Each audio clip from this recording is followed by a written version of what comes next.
Welcome to our channel. If you want to connect Bluetooth headphones to your Nintendo Switch 2 for wireless audio, follow these step-by-step instructions.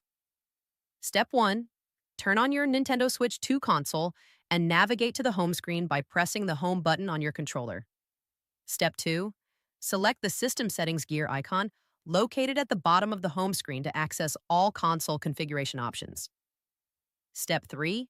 Scroll down the Settings menu and select Bluetooth Audio to access wireless audio device pairing options. Step 4. Put your Bluetooth headphones into pairing mode.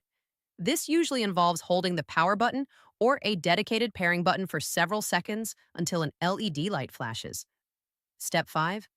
On the Nintendo Switch 2, select Add Device or Pair New Device to begin searching for nearby Bluetooth audio devices. Step 6. Wait for your headphones to appear in the list of available devices on the Switch screen. This may take a few seconds. Step 7. Select your headphones from the list when they appear. The Nintendo Switch 2 will attempt to establish a connection with your Bluetooth headphones. Step 8. Once connected, you'll see a confirmation message and your headphones will be listed as a connected device. Adjust the volume using your headphone controls or the Switch volume buttons.